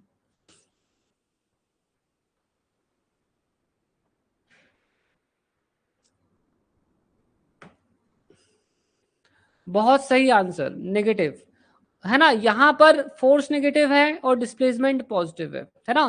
फोर्स इज नेगेटिव, ठीक है, and displacement is along the positive direction, so work done is negative. यहाँ पर अगर मैं पूछूं क्या है, तो यहाँ पॉजिटिव है वर्क डन, ठीक है। क्यों, क्योंकि force is along the positive x direction, positive y direction, तो मतलब फोर्स पॉजिटिव है, कहने का मतलब ये, यहाँ पर फोर्स भी इसी डायरेक्शन में लग रहा है, ठीक है, बट फोर्स पॉजिटिव है और डिस्प्लेसमेंट भी पॉजिटिव है, इसलिए, ठीक है। अब चलो मैं आपसे एक और क्वेश्चन पूछता हूँ, ये तो खैर काफी इजी क्वेश्चंस थे, है ना। These questions way very easy. अब थोड़ा सा डिफिकल्ट क्वेश्चन पूछेंगे अब, ठीक है। देखो, इस बार क्या है, ग्राफ हमारा ऐसा है फोर्स का, ठीक है। पार्टिकल आगे की तरफ जा रहा है, उस पर एक फोर्स भी लग रहा है, the force acting on is F, ठीक है, पार्टिकल है। और पार्टिकल अब इस तरफ नहीं जा रहा है, पार्टिकल इस तरफ जा रहा है, particle is going in this direction, ठीक है, मतलब नेगेटिव एक्स डायरेक्शन में जाना है। अब आपको बताइए कि यहाँ पर वर्क डन पॉजिटिव होगा या नेगेटिव होगा। Now you have to tell me, कि यहाँ पर जो वर्क डन है अब वो पॉजिटिव होगा या नेगेटिव होगा। पार्टिकल का डायरेक्शन ध्यान से देख लेना, फिर बताना आंसर, ठीक है।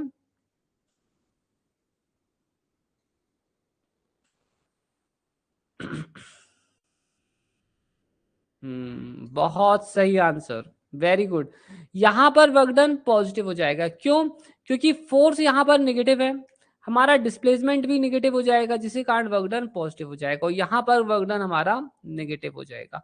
आप लोग बिल्कुल अच्छी तरह से चीज समझ गए हैं, सो that is a very good thing. ठीक है, अब अपन लोग यहाँ एक क्वेश्चन करेंगे, ठीक है।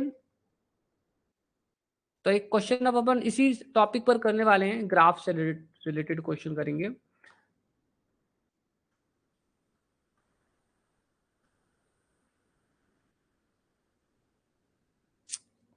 क्वेश्चन आ रहा है, ठीक है, जस्ट 1 सेकेंड। या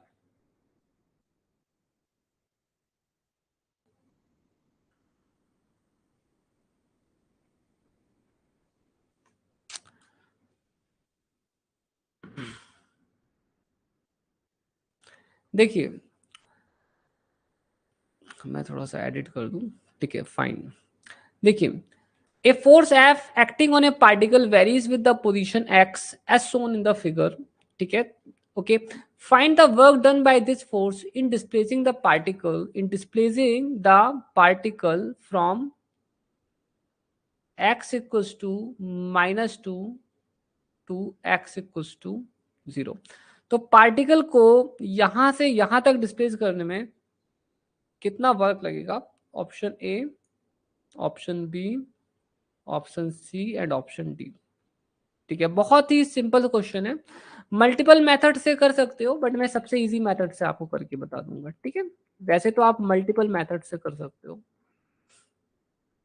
बहुत सारे तरीके हैं इस क्वेश्चन को करने के।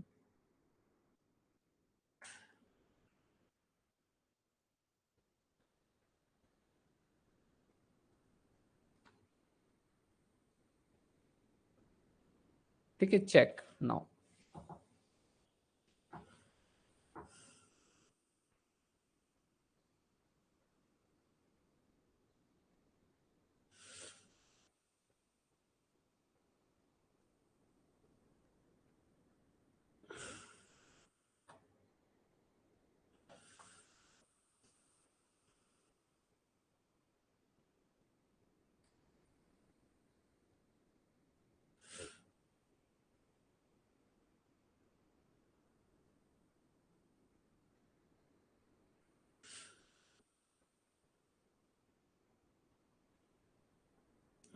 जिनका भी आंसर आ जाए मुझे बता देना। वेरी गुड प्रिया, ज्योत्सना, ठीक है, समृति, वेरी गुड।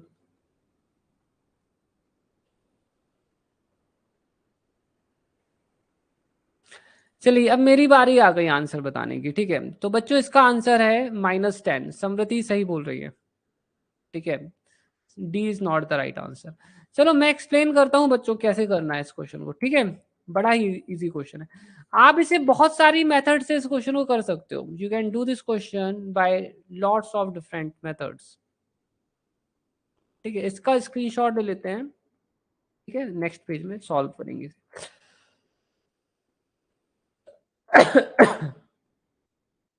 देखो, अगर मुझे फोर्स निकालना है तो मुझे सबसे पहले तो फोर्स पता होना चाहिए कि कितना है। तो यहाँ फोर्स जो है वो स्ट्रेट लाइन के इक्वेशन से रिप्रेजेंट किया जा रहा है, ठीक है। तो यहाँ पर हमको पता करना पड़ेगा कि हमारा स्लोप क्या है। वैसे तो हम समझ गए हैं कि y equals to M x plus c होता है, क्योंकि इसका इंटरसेप्ट 0 है, ठीक है। तो this is equals to y equals to M x, M equals to होता है टेन थीटा, तो टेन थीटा इक्वल्स टू हो जाएगा हमारा, ठीक है, 10/2 दैट इज इक्वल्स टू 5। तो हमारा जो y इक्वल्स टू क्या हो जाएगा 5x। अब हमें मालूम है कि y हमारा फोर्स है। पहले तो मुझे ये बताओ कि ये समझ में आया आपको कि मैंने फोर्स कैसे निकाला है। फोर्स निकालने के बहुत सारे मेथड्स हैं यहाँ पर, ठीक है। ये सबसे सीधा सीधा मेथड है, तो मैंने आपको बता दिया। आप तो एक इक्वेशन होता है लाइन का, उससे भी निकाल सकते हो, जिसमें अगर 2 पॉइंट्स दिए हो तो लाइन का इक्वेशन निकल आता है, उससे भी फोर्स निकल आएगा, ठीक है। बाकी ये सबसे सीधा मेथड है। अब हमें यहाँ से यहाँ तक निकालना है, तो चलो हम यहाँ से यहाँ तक निकालेंगे। तो वर्क डन इक्वल टू हो जाता है 2 से 0 तक ले जाना है तो फोर्स कितना है एफ 5x इंटू dx। ठीक है, तो ये हमारा हो जाएगा 5x² अपॉन 2 माइनस 2 से 0। ठीक है, तो ये हो जाएगा 5 0 minus 4/2। So that is equal to हो रहा है हमारा -10। आया समझ में बच्चों? आप देख सकते हो, मैंने आपको बताया भी था कि इस केस में जब हमारा पार्टिकल इस तरफ जा रहा है तो हमारा फोर्स क्या है, यहाँ पर नेगेटिव है ना, हमारा डिस्प्लेसमेंट क्या है, पॉजिटिव है, तो हमारा वर्क डन क्या आएगा, नेगेटिव आएगा। तो आपको समझ में आ गया? ठीक है, okay, get it, got it. देखो अगर आप पूरा सॉल्व भी करते हो तो आंसर वही आएगा। ठीक है, और अगर आप यहां से भी ऐसे भी करते हो so you are going to get the same thing. ठीक है, तो ये तरीका था बच्चों इस क्वेश्चन को सॉल्व करने का। अब मैं दूसरे तरीके से भी इसे सॉल्व कर सकता हूँ, एरिया की मेथड से, एरिया मेथड से। तो आप चाहो तो एरिया वाले मेथड से भी निकाल सकते हो आंसर। तो एरिया वाले मेथड में सबसे पहले आपको ये पता होना चाहिए कि वर्क डन जो है हमारा प्लस है या माइनस। तो वर्क डन हमारा नेगेटिव हो जाएगा और हम एरिया निकाल लेते हैं। तो एरिया इक्वल टू हो जाएगा हाफ इंटू ट्रायंगल है ना, ये इतना एरिया ट्रायंगल बन रहा है, हाफ इंटू बेस कितना है 2 इंटू हाइट कितनी है 10। तो ये हमारा कितना आ रहा है 10 आ रहा है। अब ये डिसाइड करना है कि ये पॉजिटिव है या नेगेटिव। तो ये नेगेटिव है। ठीक है, क्योंकि एरिया निकालने से आप पॉजिटिव नेगेटिव तो डिसाइड नहीं कर पाओगे, है ना। एरिया मतलब पॉजिटिव नेगेटिव तो आपको इसी तरह से डिसाइड करना पड़ेगा जैसे मैंने निकाला है। हालांकि अगर आप एक परफेक्ट फॉर्मूले से सॉल्व करते हो तो पॉजिटिव नेगेटिव अपने आप आ जाते हैं। बाकी जब आप थोड़ा सा दूसरे तरीके से कर रहे हैं, ग्राफिकल तरीके से कर रहे हैं, एरिया निकाल रहे हैं, तो थोड़ा अपना खुद का दिमाग लगाना पड़ेगा। ठीक है, नेक्स्ट क्वेश्चन मतलब नेक्स्ट टॉपिक है हमारा conservative and non conservative forces. ठीक है,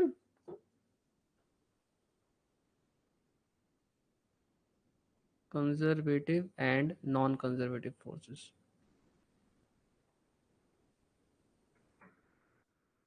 बच्चों टाइम का तो पता ही नहीं चलता मुझे, आज फिर पता नहीं चला। मैं तो सोच रहा हूँ थोड़ा धीरे धीरे टाइम निकले तो मैं ज्यादा पढ़ा दूं एक क्लास में, बट टाइम इतनी तेजी से भाग रहा है कि पता ही नहीं चल रहा। ठीक है, conservative and non conservative forces तो बहुत ही सिंपल है।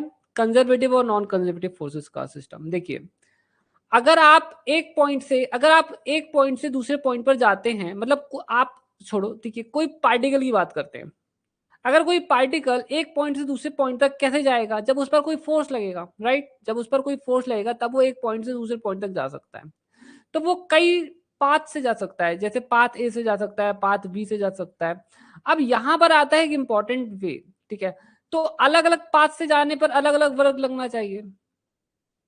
ठीक है, क्योंकि अलग अलग डिस्प्लेसमेंट हो रही है। तो जब पार्टिकल एक जगह से दूसरी जगह तक जाता है, ठीक है, से एस से लेकर टी तक जाता है, ठीक है, एस पॉइंट से टी पॉइंट तक जाता है। तो अगर यहाँ पर फोर्स कंजर्वेटिव रहा होगा, ठीक है, जिस फोर्स ने इसको पॉइंट एस से टी तक ले गया है, अगर वो फोर्स कंजर्वेटिव रहा होगा तो work done along the path A is equals to work done along the path B equals to work done along the path C।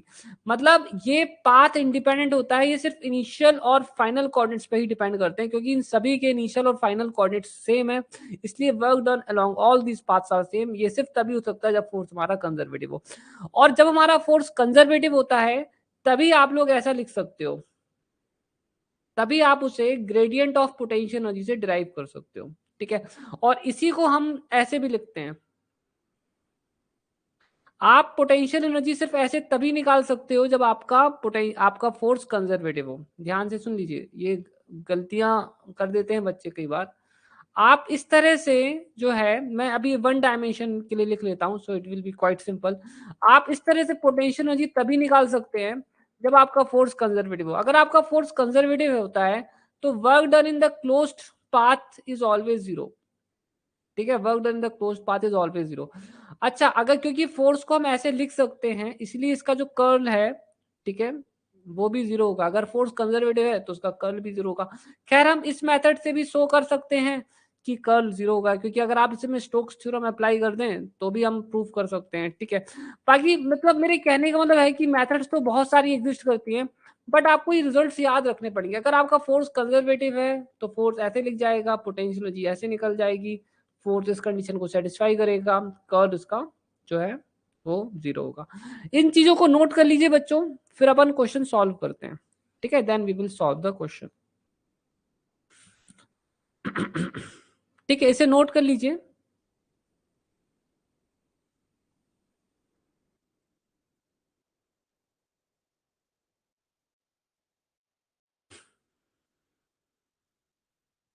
ठीक है, नोट कर लिया आप लोगों ने, ठीक है, वेरी गुड, परफेक्ट परफेक्ट। अब बच्चों हम लोग एक क्वेश्चन करेंगे यहाँ पर, ठीक है, सो वेट फॉर ए वाइल।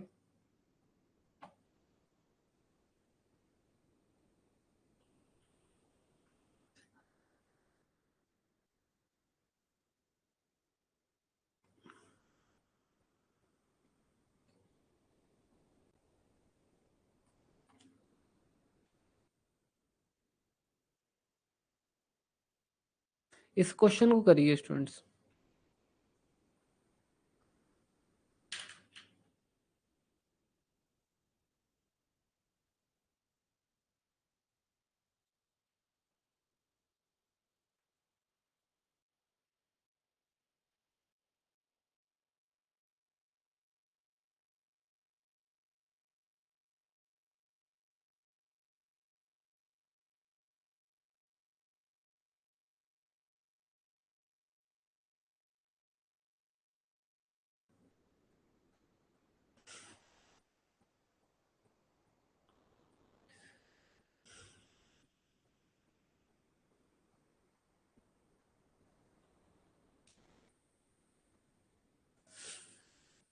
ये क्वेश्चन है नेट JRF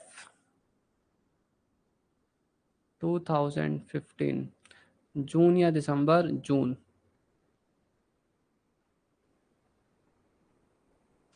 बड़ा ही शानदार क्वेश्चन है। आपसे बोला गया है कि पोटेंशियल एनर्जी क्या होगी, what will be the potential energy.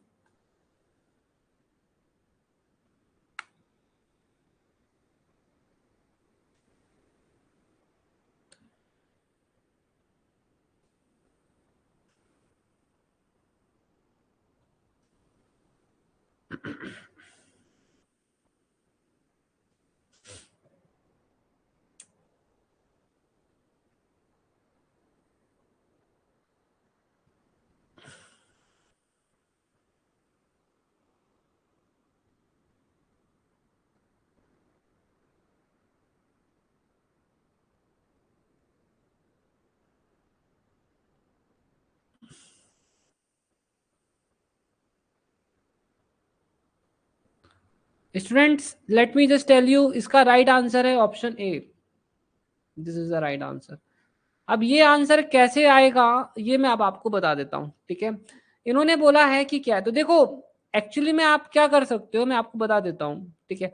आप ना यहाँ से अलग अलग ऑप्शन ट्राई कर सकते हो, ठीक है। पहले तो हम यहाँ फोर्स निकालेंगे अपना, ठीक है, तो बता रहा हूँ बच्चों ट्रिक क्या है, ठीक है। एग्जैक्ट सॉल्व करने में तो पसीने छूट जाएंगे, इसे ट्रिक की मदद से बहुत आसानी से किया जा सकता है। देखिए पार्टिकल 2 डायमेंशन में है तो एफ इक्वस टू होना चाहिए, एफ इक्वस टू होगा F x I plus F y J, ठीक है। तो ये हो जाएगा M x dot dot I plus M y dot dot J, ठीक है। तो यहां से अगर मैं एक्स डॉट निकालना चाहूं तो निकाल सकता हूं, अगर मैं यहां से एक्स डॉट निकालना चाहूं तो x dot dot equals to हो जाएगा वाई डॉट, तो ये हो जाएगा एम वाई डॉट आई। यहाँ से y डॉट डॉट निकाल लेते हैं तो y dot dot equal to हो जाएगा माइनस एक्स डॉट जी। अब y डॉट की वैल्यू माइनस एक्स होती है तो ये हो जाएगा माइनस एम एक्स, और ये हो जाएगा x डॉट की वैल्यू होती है y, तो ये हो जाएगा हमारा माइनस एम वाई। ये समझ में आया बच्चों, ये क्लियर हुआ आपको मैंने फोर्स कैसे निकाला है, टेल मी। आपको ये चीज समझ में आई फोर्स हमने कैसे निकाला है। m की वैल्यू 1 है, यूनिट मास है, तो ये हो जाएगा माइनस एक्स आई माइनस वाई जे, ठीक है। अब अपन लोग ऑप्शंस ट्राई करेंगे, है ना। Let's try option A. तो ऑप्शन ए में जो पोटेंशियल दिया है half x square plus y square दिया है। तो अगर मैं यहाँ से फोर्स निकालता हूँ minus del V upon del x, तो ये मुझे मिलेगा माइनस एक्स आई। तो मुझे ग्रेडियंट लेना पड़ेगा। So I need to take a gradient because it is in 2 dimension.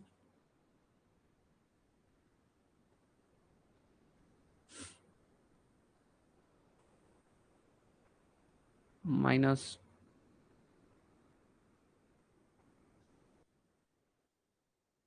इसका साफ मतलब ये है कि ऑप्शन ए ही करेक्ट आंसर है। बाकी आप इसको ट्राई करेंगे तो आपको राइट फोर्स नहीं मिलेगा, इसको ट्राई करेंगे तो इसको ट्राई भी करेंगे तो राइट फोर्स नहीं मिलेगा, ठीक है। सो स्टूडेंट्स, आज के लिए मुझे लगता है कि अपन लोग को अब यहाँ पर रुकना पड़ेगा, ठीक है। बाकी अपन कल कवर करेंगे, ठीक है, क्योंकि अभी कई चीजें बची हुई हैं जैसे work energy theorem etcetera etcetera. तो बाकी पार्ट अपन लोग कल कंप्लीट करेंगे, ठीक है। मैं आपको कुछ असाइनमेंट्स दूंगा जो आज आप लोग कर लेना, ठीक है। I will give you those assignments, ठीक है। बाकी अपन लोग इसे अब बाकी जो बचा हुआ हिस्सा है कल कंप्लीट करेंगे, ठीक है। सो ठीक है बच्चों, आज की क्लास बस यहीं तक है। किसी को कोई डाउट हो तो हैंड रेज कर लेना, ठीक है। हाँ समृद्धि, आपको जो भी डाउट है पूछ लीजिए, बिल्कुल, ठीक है, श्योर। और सभी बच्चे जो रिकॉर्डिंग्स भी देखते हैं बच्चों, लाइव आने की कोशिश करो, ठीक है। Please try to come live. Vishnu, repeat. देखो, मैंने ऑप्शन ए को सिर्फ ट्राई किया है, I have just tried option A. तो मैंने ऑप्शन ए को जब ट्राई किया तो मैंने इसका क्या किया, ग्रेडियंट ही तो निकाला है और क्या नहीं किया है, ठीक है। तो ग्रेडियंट ने का फोर्स इक्वल टू क्या होता है, ये सब पोटेंशियल एनर्जीज है ना, these all are the potential energies. तो करेक्ट पोटेंशियल एनर्जी वही होगी ना जो हमें करेक्ट फोर्स देगी, है ना। हाँ बिल्कुल जयश्री, हैंड रेस कर सकते हो। तो सीधी सी बात है, ऑप्शन ए से ही हमें करेक्ट फोर्स मिल रहा है, तो ऑप्शन ए करेक्ट हो गया, ठीक है, सीधा सीधा है।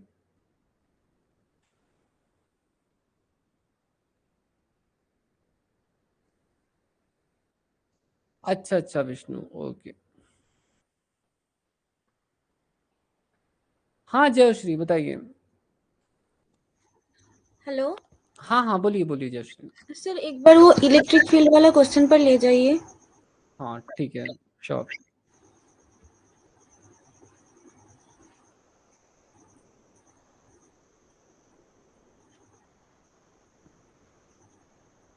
ये है। सर मैं बोल रही थी कि यहाँ पर जो वर्क डन आपने लिया एफ डॉट डी आर, मतलब ऐसे केस में हम वर्क डन जो लेते हैं वो नेगेटिव नहीं लेते हैं, मतलब तब मुझे थोड़ा सा क्लियर नहीं हुआ था, इसलिए मैंने सोचा कि आपसे दोबारा एक बार। अच्छा अच्छा, यहाँ तो हमें हमसे सिर्फ वर्क डन बोला ना, पोटेंशियल एनर्जी थोड़ी नहीं बोली है। So they have just asked the work done. Sir work done और पोटेंशियल मतलब पोटेंशियल सेम होता है ना, मतलब दोनों ही एनर्जी होते हैं ना। दोनों एनर्जी होते हैं। तो फिर सर यहाँ पर वो नहीं होगा अगर दो। देखो थोड़ा सा डिफरेंस है। पोटेंशियल एनर्जी कुछ टू होता है, ठीक है, negative of the conservative, negative of the work done by the conservative force in bringing the particle from standard position to the current position. तो उसकी एक पर्टिकुलर डेफिनेशन है। और work done is a normal thing, आप किसी भी case में work done निकाल सकते हो, ठीक है। बट जब हम पोटेंशियल एनर्जी निकालते हैं तो हमें उसकी एक प्रॉपर डेफिनेशन के अकॉर्डिंग ही वर्क डन निकालते हैं हम, ठीक है। जब हम पोटेंशियल एनर्जी निकालते हैं तो एक डेफिनेशन के अकॉर्डिंग निकालते हैं, जो डेफिनेशन मैंने आपको स्टार्टिंग में बताई थी कि पोटेंशियल एनर्जी इक्वल टू होता है work done in taking the particle from infinity to the current position. मतलब स्टैंडर्ड पोजीशन से करंट पोजीशन तक पार्टिकल को लाने में जितना वर्क डन लगता है हम उसको पोटेंशियल एनर्जी बोलते हैं। बट यहाँ पर हमें जो वर्क डन बोला है वो सिर्फ वर्क डन है और कुछ नहीं है, ठीक है। ओके सर, इसमें माइनस तो मुझे अब मिल रहा है, आप लोग इसमें और सोचना, अगर आपको लगता है कि कहीं से +1 मिल सकता है तो वो मुझे बताना। बाकी इसमें मुझे उस समय भी जब इसका ऑफिशियल मतलब पेपर रिलीज हुआ था, जैम 2022 का क्वेश्चन आई थिंक सो, ठीक है, जब इसका पेपर रिलीज हुआ था फर्स्ट टाइम आया था, उस समय भी उस समय यही प्रॉब्लम चल रहा था माइनस का। उस समय यूट्यूब में भी जिन लोगों ने सॉल्व करके डाला था उनके हाथ भी माइनस आ रहा था। तो हो सकता है कि इस क्वेश्चन में करेक्शन हुआ हो या बोनस मिल गया हो बच्चों को, है ना। ओके सर, क्लियर, है ना, ठीक है, good good Yoshree, okay, thank you sir. Welcome welcome. So students, इसी के साथ आज की क्लास खत्म लेते हैं। ठीक है, आपका चार्ज नेगेटिव है। ठीक है, ओके, टेक केयर बच्चों, बाय बाय, कल सुबह मॉर्निंग में मिलते हैं। ठीक है, कल की क्लास बहुत इंपॉर्टेंट रहेगी। हाँ, जिनको डाउट है हैंड रेज करो। ठीक है समृति, श्योर।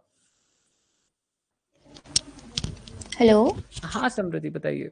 हाँ, तो एक बार आप स्लाइड नंबर 1 शो करना। श्योर, तो ये है आज की फर्स्ट स्लाइड। तो डायग्राम वाली नेक्स्ट वाली जो है। हाँ सर, यहाँ पे जैसे आपने बताया ना हमें कि जो वर्क होता है वो हमेशा हमारा F.X होता है। हाँ, तो सर अगर जैसे हमने वहाँ पे फिगर बना के बनाया कि वहाँ पे जो एंगल होते हैं थीटा होता है और हम वहाँ पे कंपोनेंट जो है वो हम कॉस थीटा लेते हैं।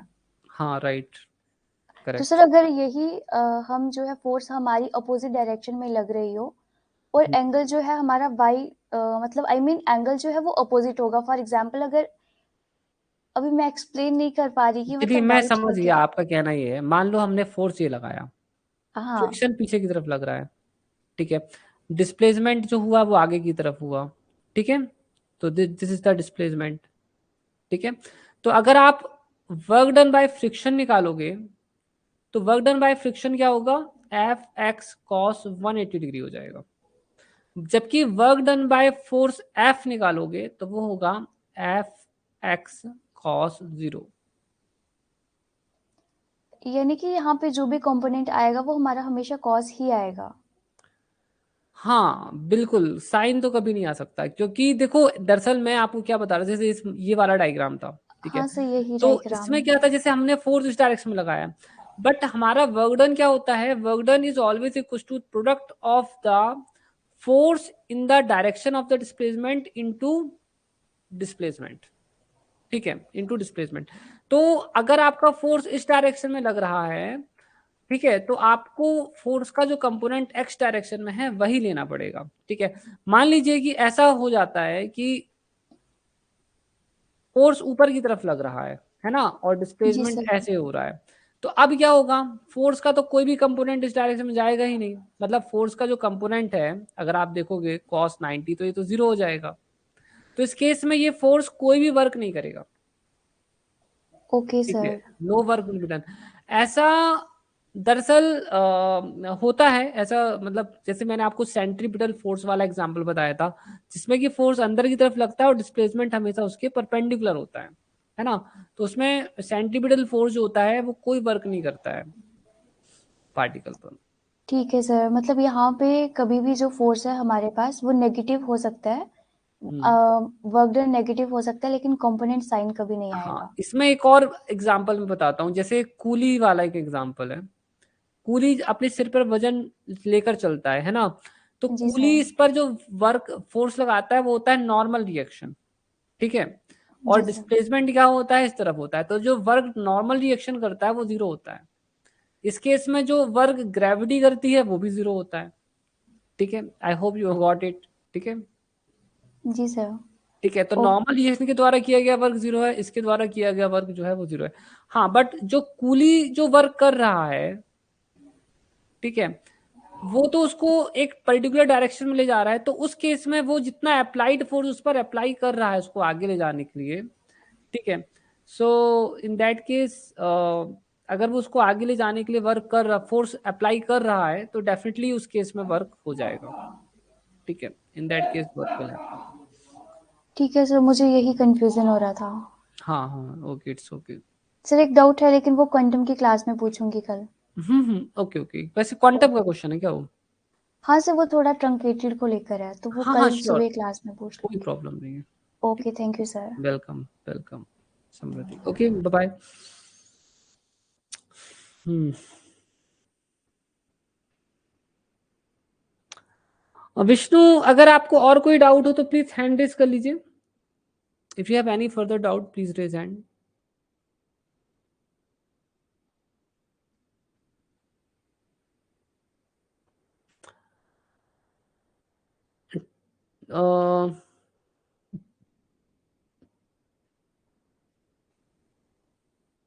या हैंड रेज हो गया।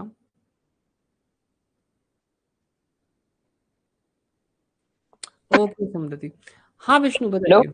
हाँ हाँ, बोलो बोलो विष्णु। सर, जैसे आपने ग्राफ में दिखाया ना, हम्म कि मतलब जैसे नीचे रहेगा तो फोर्स को नेगेटिव मतलब नेगेटिव लेंगे, और ऊपर रहेगा तो मतलब पॉजिटिव लेंगे, ऐसे करके। हाँ हाँ,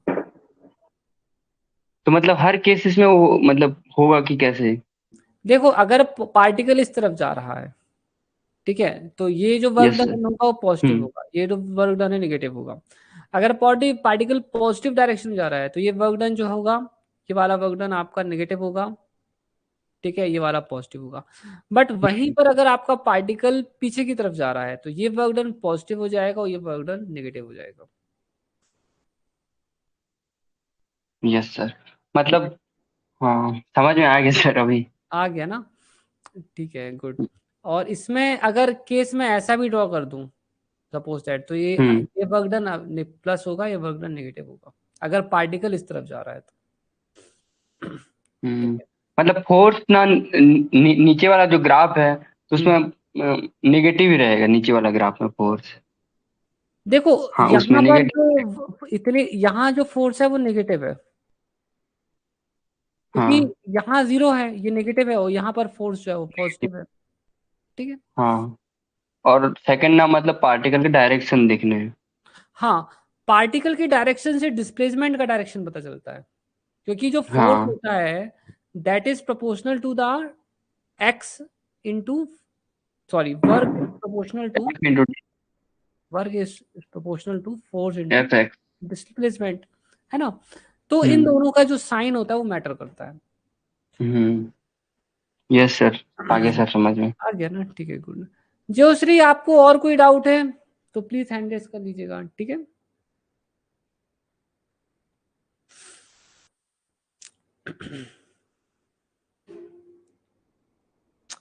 ठीक है, आई थिंक सो ये क्वेश्चन नहीं है ना, ठीक है, ओके, ठीक है, ओके ज्योश्री,